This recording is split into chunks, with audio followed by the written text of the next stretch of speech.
We are going to open the floor to questions. And I'd ask that you come to the main causeway here and don't be shy. And as we wait for questions, I'm going to maybe throw out a couple more. But please, come to the microphone. This is your moment of fame.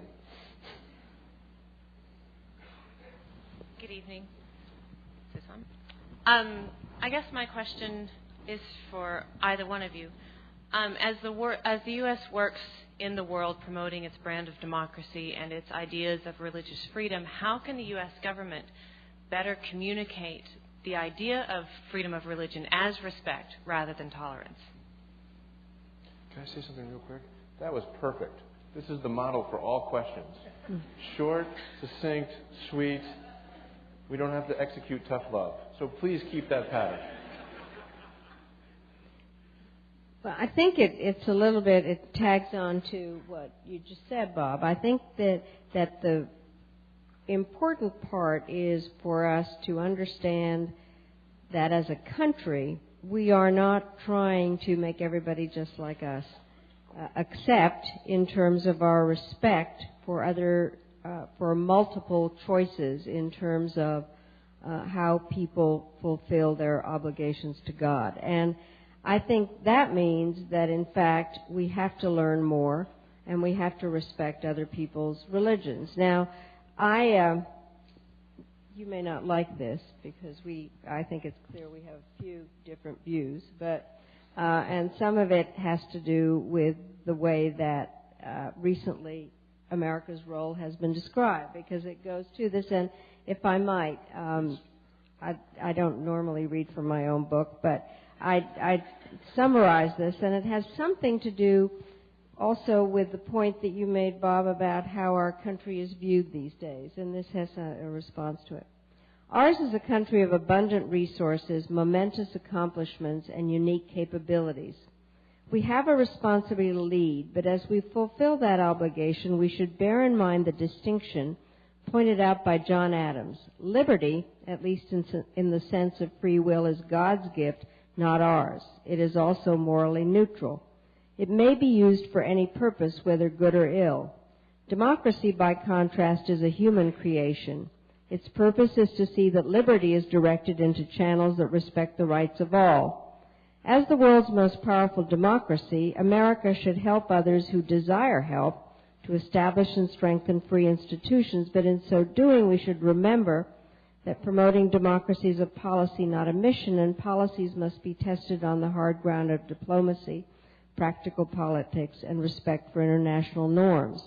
Our cause will not be helped if we're so sure of our rightness that we forget our propensity that as humans we make mistakes.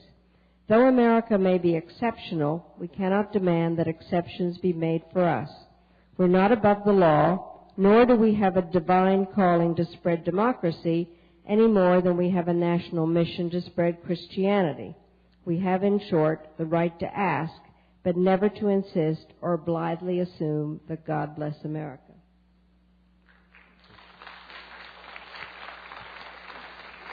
Did you say this may be an area where we disagree? Well, on the spreading of...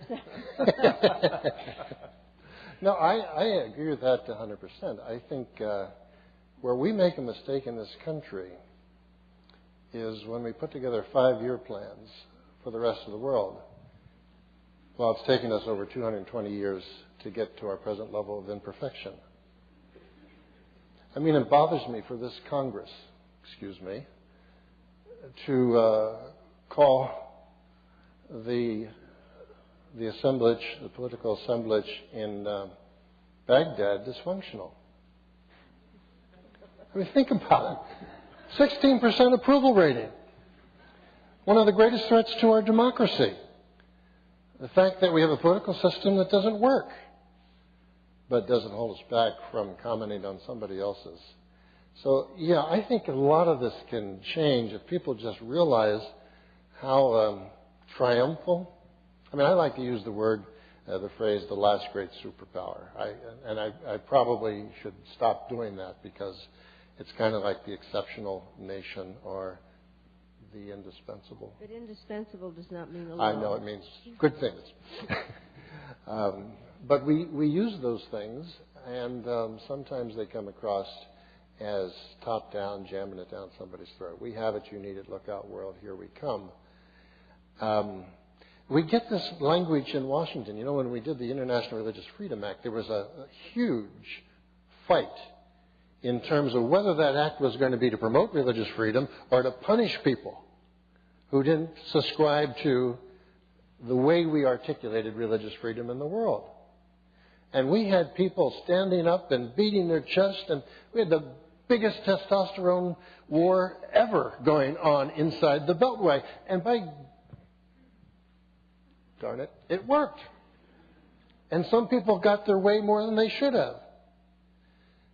That kind of stuff does work inside the Beltway. It doesn't work in any other part of the world. You have to listen. We don't listen well. We're not a people of nuance. We're not a people of cultural appreciation. I don't know. It's the fact that we got a large landmass here with good neighbors on the north and the south and large oceans. Well, that was before 9/11. We have to change the tone. I think we all would agree that that has to happen. But I also think optimistically that it can happen quickly once we get back with a little bit more humility and not lead with moral rightness and rectitude, not be the international morality cop, but be someone who wants to promote something and get something done. I encourage people to come up while we're waiting. Speaking of non-nuanced labels, I would like to know your thoughts on the use of words like jihadi or Islamofascism. We use these words, paint with a broad brush an entire faith. How does that help or hinder the practical advancement of diplomacy and problem solving in difficult places like Pakistan, Iraq, Afghanistan? Your thoughts on those labels?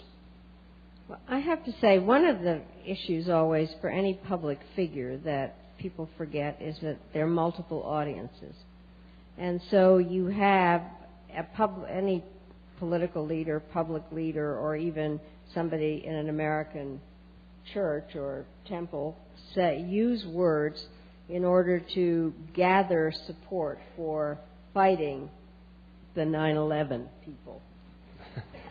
So in fact, it becomes a code word. And now what they do is they forget that there's another audience, the people of Muslim faith.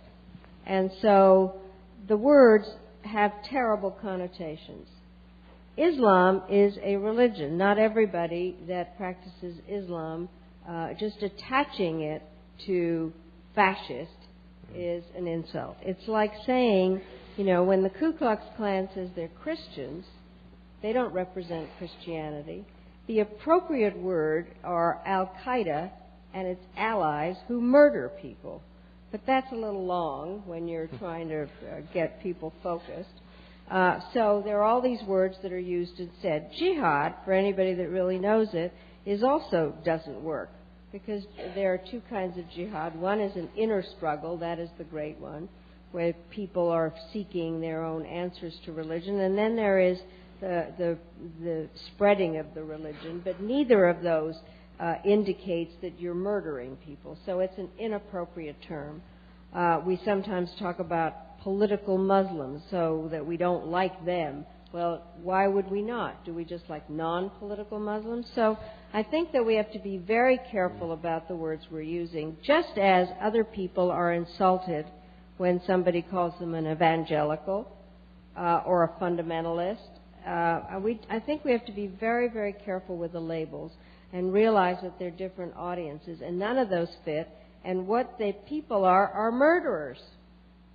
Timothy McVeigh wasn't described as a Christian murderer. You know, so I think we have to be very careful with that. I would agree. I would say the number one problem that we have in trying to get to a understanding of things quickly or be able to talk about things quickly. The media does this all the time. They haven't helped us here. It's an intellectually lazy argument to create a category, a one-size-fits-all. I mean, you got 2 billion Muslims in the world, and There are people who are trying to make them all terrorists. One size does not fit all. But the problem is once you have the category, then you can begin to stereotype the category. And once you stereotype the category, you can demonize what you've just stereotyped. And you can learn to hate what you've just demonized. And the next step, which is going on in many parts of the world today, you can exert violence against those things that you have negatively stereotyped. It's just a negative spiral. I remember after the last election, there was a period of time, gratefully short, where the media referred to evangelicals as basically denizens of rural America still engaged in that ancient practice of going to church once a week. Everybody was that, and of course nobody could think. Nobody had ever gone to school. Nobody would reflect. Nobody was a real believer. They were simply Christians who had picked up the hard edge of ideology. And that kind of categorization does not help us at all. I think that the other big potential problem we have in this country, because we have taken a cliff note approach to understanding people. If we ever have another 9/11, I worry that the same thing will happen in this country that happened in Israel when the person strapped on the bombs and walked into the crowded pizza parlor and blew up a lot of innocent people. The moderate voice immediately went silent. You only heard from the extremes. It's us and it's them. And if there's anxiety today in the Muslim community in America, and there is, you can imagine what would happen and what Americans might do to make it happen. That would create a very difficult situation without a moderate voice for this issue of pluralism in America. Thank you. Sir. Thank you. Madam Secretary, Mr. Ambassador, could you explore the intersection of U.S. interest and U.S. values as it applies to Darfur and possibly Rwanda? And Madam Secretary, I wanted to thank you for my 10-month expense-paid vacation to Bosnia.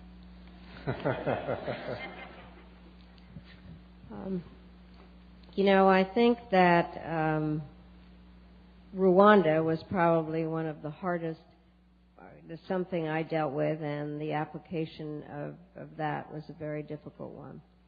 First of all, there was the situation in Rwanda itself where there was a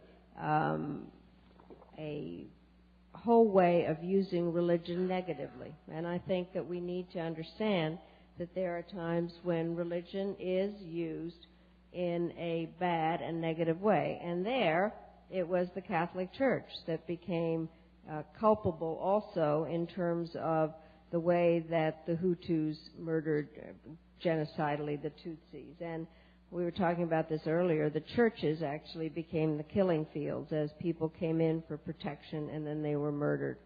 And one of the weirdest and most shocking experiences for me was to go to the women's prison and realize that there were many nuns that were part of the prisoners there because they had been the ones that had helped the murder.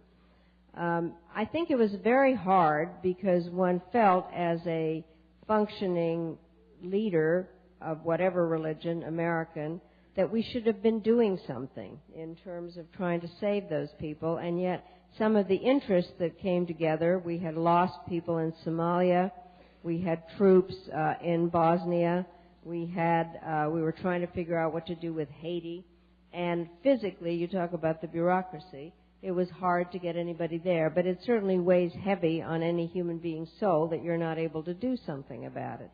And it is so ironic that just as we now know more and more about Rwanda, that in fact, and are commemorating the 10th anniversary of Rwanda, that we are watching rolling genocide in Darfur. And the same questions come up. What are the responsibilities of the rest of the world for what is happening in Darfur?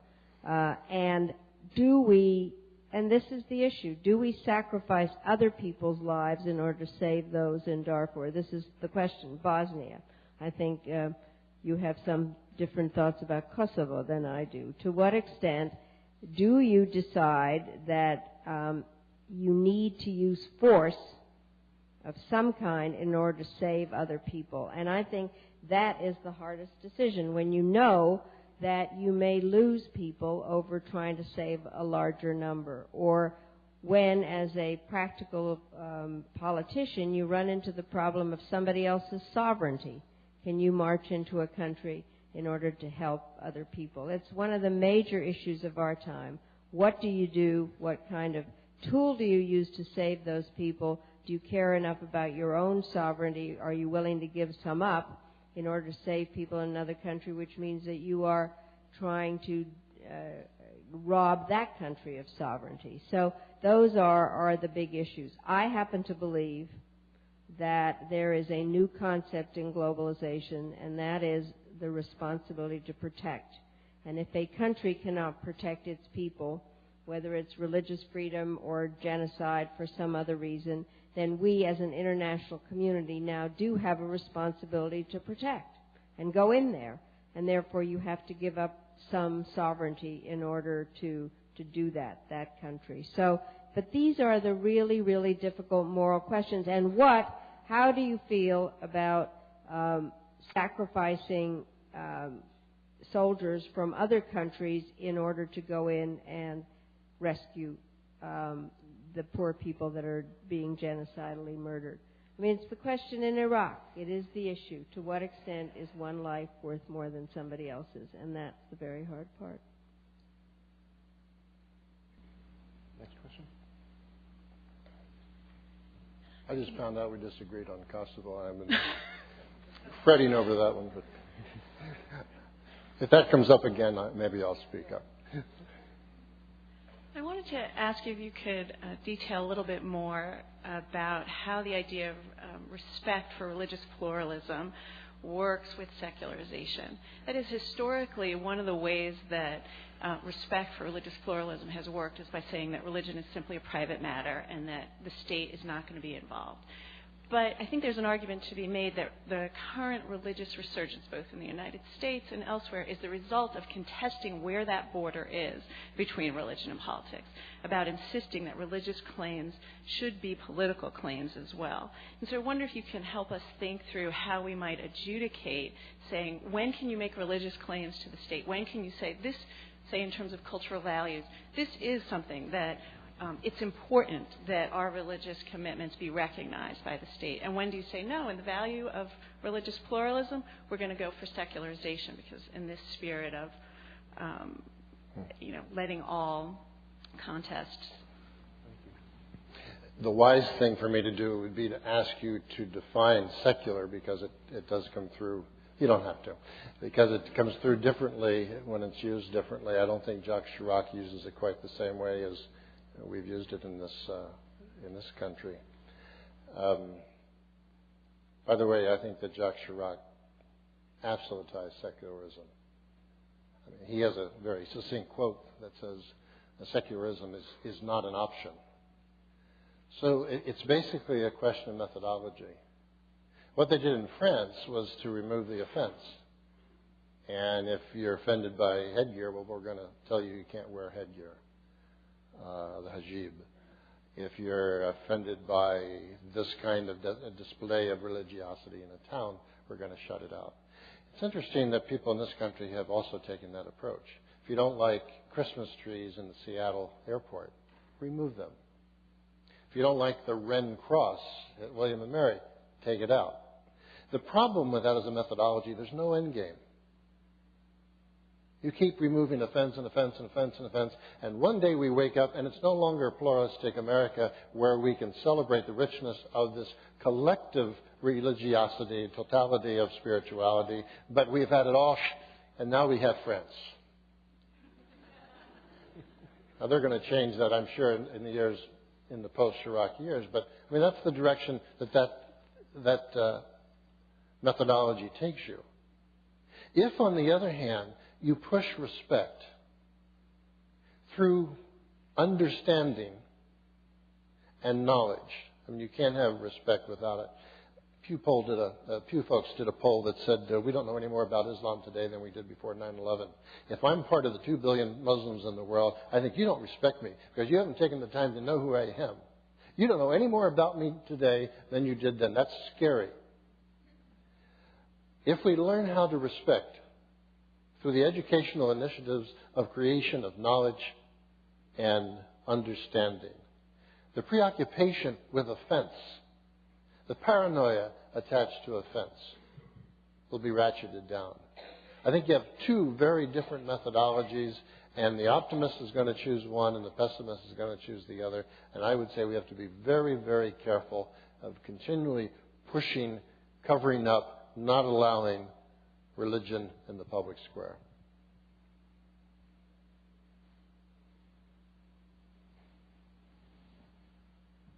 My question was kind of touched by the previous question, but I was curious to hear your thoughts of the differences between Europe and America in, I would have said religious toleration, but you can change it to religious respect. I believe it was last week in The Economist, they had an article that was talking about the difference between America and Europe in allowing for mosques to be built. And I was wondering if you think that America has any sort of advantage in our historical in our history of having a respect for other cultures, or a respect for other religions, as opposed to Europe that has been a little bit more aggressive of a secularization. I think there are various answers to this question, or various sections of it. First of all, I think we have to remember that Europe did go through some pretty hideous religious wars. And our country, in contrast to that, is a country that was started for religious reasons, and then even though there were some disputes, there were not religious wars here. And I think that some of the secular aspect of Europe is really a revulsion over the religious wars that they had. What I find very interesting, and you, Bob, referred to the Pew polls. I'm an advisor to them, and what I've found very interesting, there's just a very different approach towards God and religion in Europe than there is in the United States. Maybe as a result of the religious wars, but the Europeans are not as religious as we are. They do not invoke God all the time. And I must say that when I wrote my book, I thought that George Bush was an anomaly in terms of a lot of his religious views. But the truth is that every American president has invoked God in some form or another. And so I think that is very inbred in America. And the secular aspect of Europe, I think, may be a result of its history. What I find interesting, though, is how we even now, the problem of secularism and religion is something that I mentioned when I talked about this imam from Sarajevo. He is somebody who felt that the Europeans needed to understand the religious background now of huge groups of Muslims who are part of their community.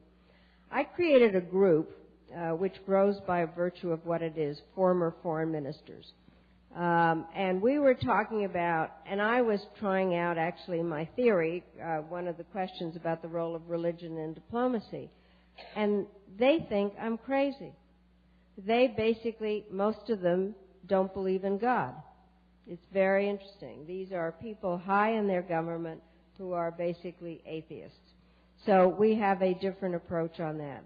But the thing, and Bob, I'd like to ask you about this, because I think our problem is when you talk about I happen to agree with what you're saying in terms of we should respect religions and have Christmas trees and everybody should be allowed. I think what makes America so rich is that we are such a combination of religions. We need to learn about each other, but we don't need to become mush. I have just come from Turkey, and I try to give American answers, and they don't work. So what is very interesting is the women in Turkey are divided at the moment between those who wear the covered turban and those who are uncovered. And they barely speak to each other. There is no respect between them. And I was in an audience and I was asked about, do you think women should be covered? and I gave an American answer, which was, I think people should choose what they want. They should be respected. If they don't want to wear a cover, it suited neither side. They kind of looked at me like, and it was a perfect American answer. And so I think when we talk about this, I think we need to take into recognition the history of why it's either secular or non-secular, and not try to put an American picture on it. Well, I do definitely agree with that. We established some things in this country that we should be proud of. The Virginia Statute of 1786, as an example, no establishment, no one church is going to be the government church, and free exercise of religion. That got into the Bill of Rights, the Constitution, and so on. Probably more than anything has kept us from having sectarian violence. That doesn't mean we haven't had problems. I mean, we've persecuted the Amish, the Mennonites, we've persecuted the Mormons, we persecuted the Native Americans because of religious beliefs. A lot of you don't know that, but a lot of the things that we were against, they were trying to exercise their form of spirituality, and we slaughtered them for it. It's a checkered history, but I think where we have honored the issue is that we've continued to work at it. I think Europe is in a state of flux, and there should be no condemnation. But there's some things that are hard to understand. When the Danish cartoons came out, the editor of the Danish paper obviously was lacking in knowledge. The cartoonist was, in my mind, lacking in respect. Now, you may say that the Muslim reaction to all that was over the top. Yeah, maybe that's true, but that's another story. These things never should be done in the first place. And after that brouhaha with people in the streets and stopping talking one with another because now we have us and a them, Sweden has just come out with a cartoon which has Muhammad's head on a dog. Now, just to kind of complicate this a little bit, but to show you how we all are fought, when we break down doors in Baghdad and desecrate those homes with bomb-sniffing dogs, we break a cardinal principle of culture. So there's a lot of learning that has to be done on both sides. But it always bothers me and amazes me how long it takes us to get something right, even after we had such a brouhaha in the Danish cartoons a year ago.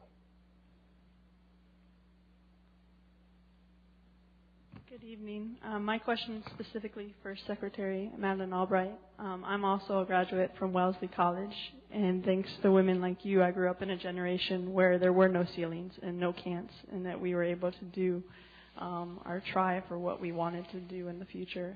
And that leads to my question. We've talked about different identities tonight, and I have a question concerning your identity as a woman.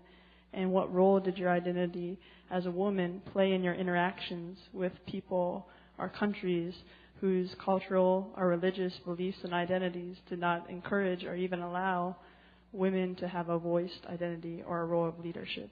How were you able to fill your role as Secretary of State while respecting their beliefs and their cultures? Thank you, and we went to a great college. Yes, we could do the cheer and do all that. You know what's interesting? There was a real question as to whether I would be Secretary of State, and it's a job you don't campaign for, and you never quite know what goes on. And there were people who didn't want me to be Secretary of State, and some of them said the reason that she can't be Secretary of State is she can't deal with Arab leaders, particularly. And what was interesting was some of the Arab ambassadors up in New York, I'd been UN permanent representative, got together and made very clear that they had no problem dealing with me. So I did not have a problem as a woman dealing with Arab leaders. I did arrive in a very large plane that said United States of America on it. And they knew that if they wanted to talk to me to the United States, they had to talk to me. But what was very interesting, my first meeting was the with... plane made in America? Yes, it was.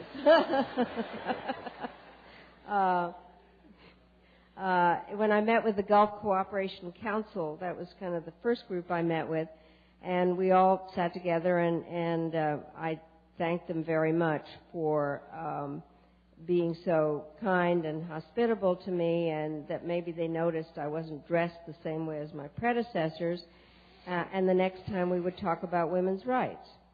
And it was very interesting because some of them then took me to meet their daughters who had gone to a variety of schools and had various careers. So they were trying to show that it was not a problem. I have to say I did not have problems in that way. I actually had more problems with the men in our own government. I say not because they were male chauvinist pigs, but because they had seen me go up through the kind of endless steps that I took. I had been a staffer. I was a carpool mother.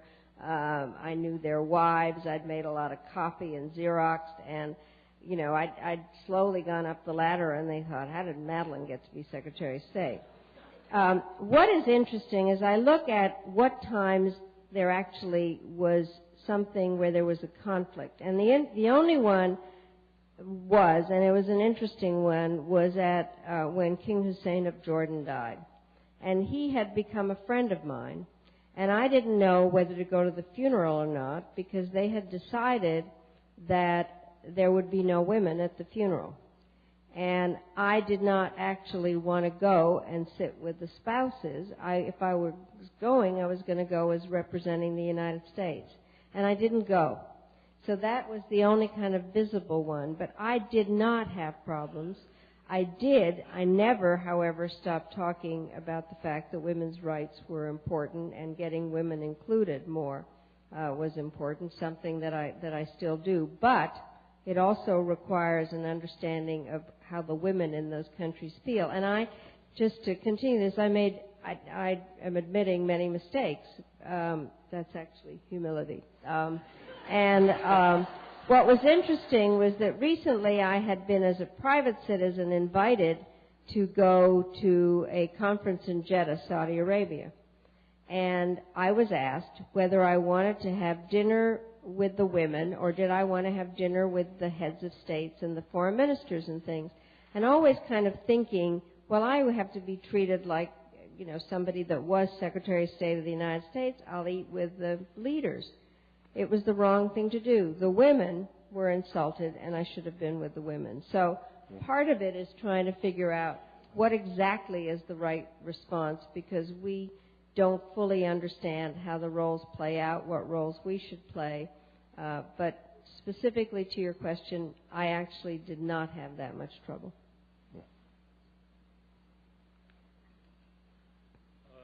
I'm going to presume to speak as an ambassador of mankind's largest and most global profession of engineering. I'd like to address a comment that you read from your book, Madam Secretary. You were saying that the U.S. government, with its posture to democracy and freedom. My question as an ambassador of the engineering profession is, would you agree or disagree with a proposition that my profession should, as one of its values, advocate democratic rule of law and full human rights for all engineers everywhere? Are you saying engineers? Engineers, yes. I'm sorry, what? Did I make should my profession... Engineers. Should the profession advocate for human rights for engineers worldwide? That's it, yes. A vital voice for engineers. Excuse me, I must be very dense. Why specifically engineers? Because you are an engineer? Professions get to define their own purpose, their own mission. Okay. So that profession can define for itself. So you have different professions. Yeah, I think that actually it would be very useful. If this has to do with the identity issue to a great extent, in terms of whether there is, through our civil society, the way that we operate of various associations, whether there could be some use in saying that there should be equal rights and human rights across the board. I think it would be interesting if nurses did it or whatever other groupings. Thank you. We are approaching our end, so these will be the final 3 questions. Thank you very much for your time tonight. I have a twofold question. Do you hold to a worldview or a truth that you see as transcending minimal principles to sustain American culture? And secondly, at what point does that truth then, within respect and diplomacy, become a discussion of true truth? And how has that affected diplomatic efforts with those of contrasting worldviews? Questions for both. Take it away, Bob. I have to ask a couple of defining questions of you. Can you kind of give me the cliff notes of what you've just I'll try. asked? What I heard you say, is there a transcendent value in this country that we use to protect this country relative to the... Do you personally hold to a worldview or a sense of truth that transcends what our culture would say, do only this much so that we can remain in American culture? Let me answer that first. It may be the easier of the two. Absolutely. My worldview is this: God loved the world. God so loved the world that He gave, and so my life, I think, has to be somehow used in a stewardship kind of way to make sure that this world that He continues to love feels that love in whatever way we're going to engage that world, or whatever way we're going to touch that world. Is that a transcendent value? Yeah. Is it more important than American culture? Yeah. American culture is not the American culture. What are we doing today in American culture? It's either O.J. or Britney Spears, and it's kind of vacuous, superficial, and not very deep. I would hope that there's something a whole lot more than that. But that's not something that comes with a flag. That's something that transcends the flag. Let me just give you a quick historical set of comments that came when Bill Clinton was elected president in '92. Someone from mainline denominations in this country came to me, and we were talking about it. And she said to me, we finally got our man in the White House.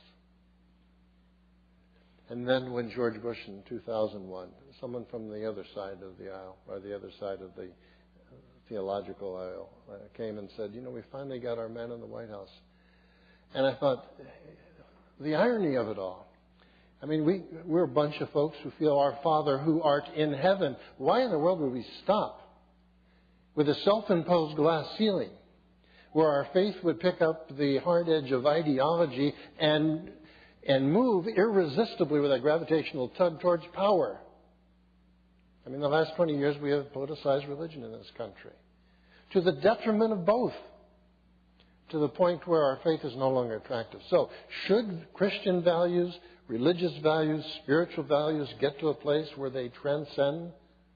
Yeah. Do we do that? Not always. Can we do that? Not always. Can we come down hard on that? I mean, I'm like the secretary. I'm not a pacifist. I wish I were. But I know that the ultimate point of coming over the wall, taking my wife and kids, possible exception to Chris, I'm not going to stand there and let that happen. So if I can't do it and as a point of reality, I'm not going to intellectualize it in some other way.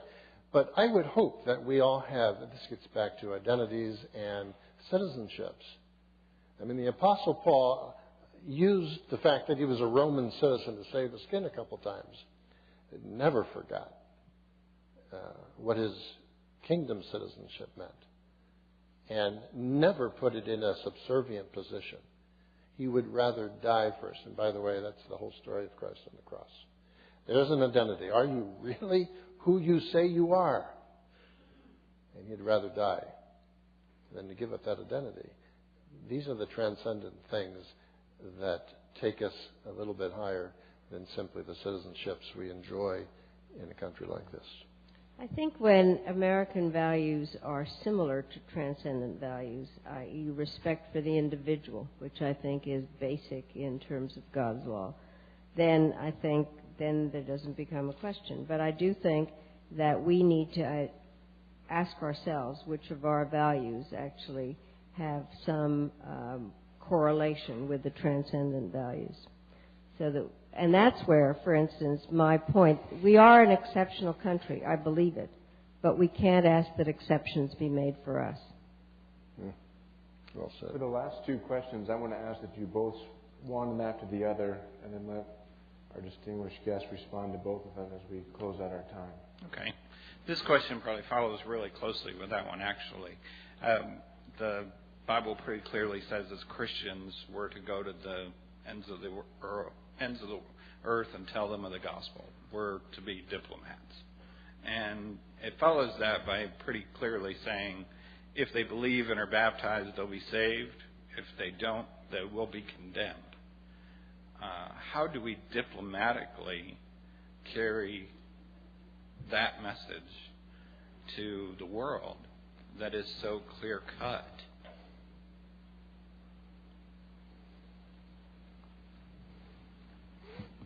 Thank you both for being here tonight, and this question is for both of you. On that point of our national values trying to be the same thing as our national interests, how do we then justify the aspects of our foreign policy that allow us to take action that can be seen as violating the sovereignty of other nations, hopefully for their own good, when we ourselves would never allow the same thing to happen to us, and we ourselves often do not heed the advice of world bodies and various treaties? Want me to go first?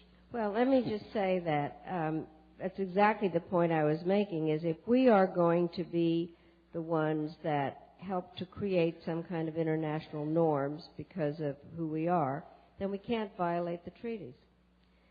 That is that we then are asking for exceptions for ourselves, and we are not really properly developing the international norms. But it goes back to one of the questions that none of these decisions are very easy. And you think, in fact, that you may be helping your values if you go and get rid of some terrible dictator. And that's one of the reasons that there is a necessity for, I believe, having some international support for various times when we use force on behalf of a community to get rid of a terrible dictator. I think one of the issues, and I don't quite know how to fit it into this answer, but we have not raised this, and that has something to do with the values that, whether you read it in the New Testament or Spider-Man, to whom much is given, much is expected. And I think one of the major issues that is out there where American values and national interest could be blended much more, and you don't get yourself stuck in just one religion, is in helping the poor. The poverty aspect of how God, I think, we are sometimes described as all creatures here below.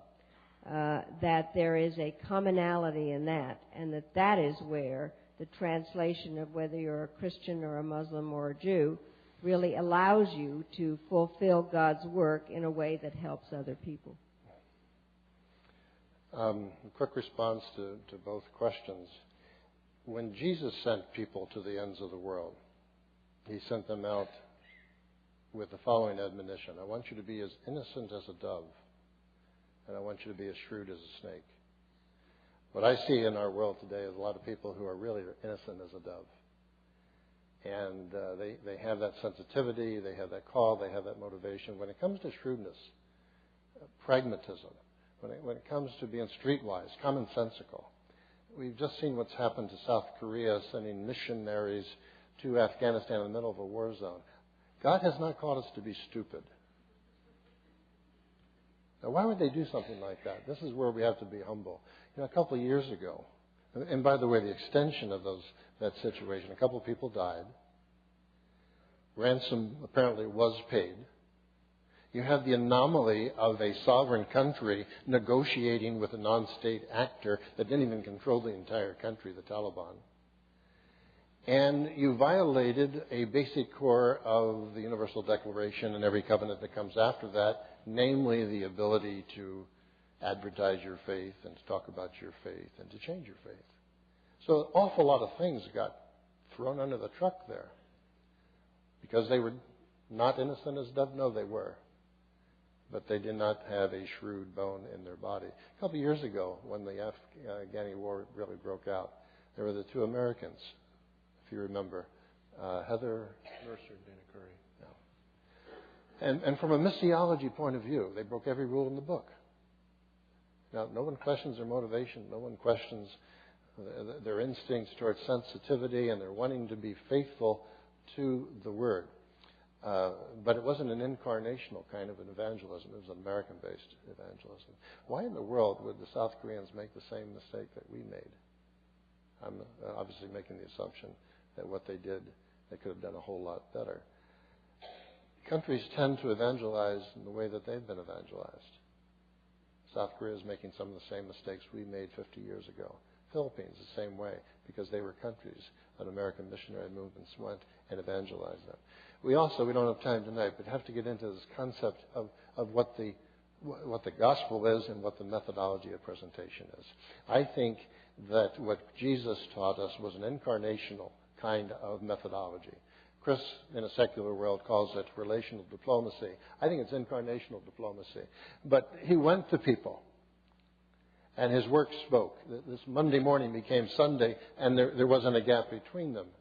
I think our behavior should promote the questions and provoke the questions for which our gospel and our authority and our spiritual figures are the answer. And I think if we were to do that with a little bit more shrewdness, we'd have less bad missionary stories in the world. Into the question of sovereignty, I think you give up sovereignty for certain reasons. If you cannot take care of your kids.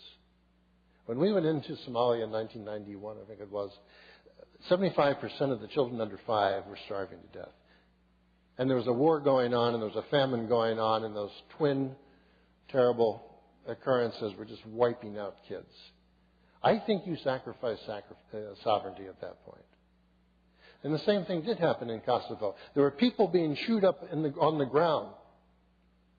Human rights abuses.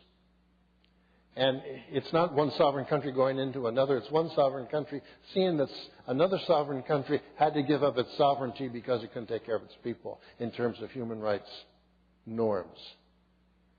Now, my problem with the moral imperative is it couldn't go below 15,000 feet. Yeah.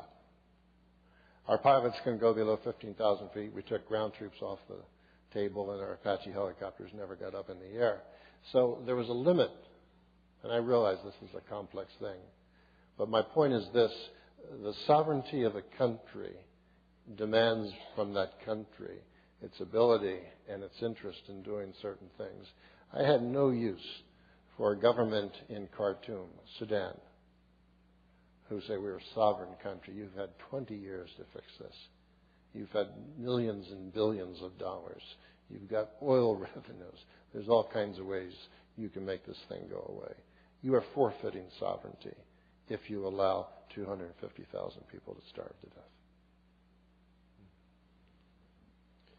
Madam Secretary, Ambassador at Large, thank you. This has been fun.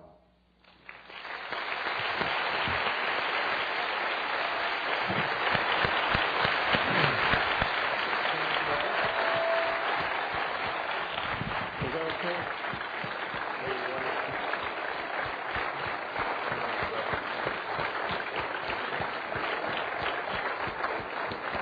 Great job.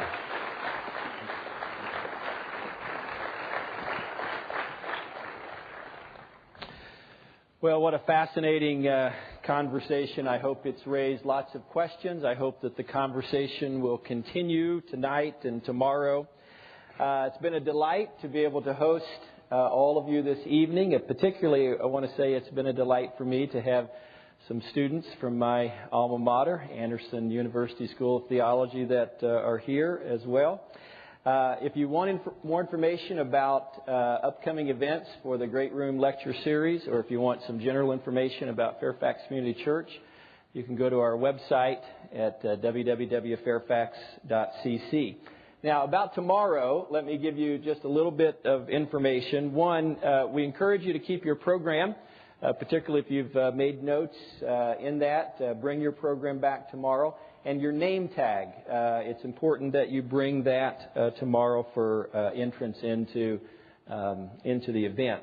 And also, we just want you to note that things are going to start tomorrow. The doors open at 8:30, not 7 o'clock, which I think is on some of the material that went out, but they open at 8:30.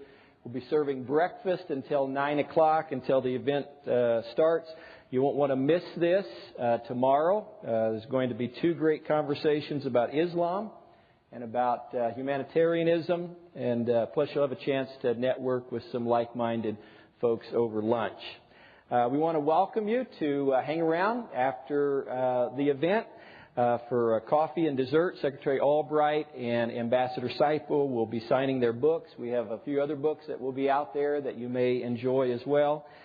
Feel free to stay and get to know some of the other participants that you have enjoyed this evening with. We look forward to seeing you tomorrow. Good night.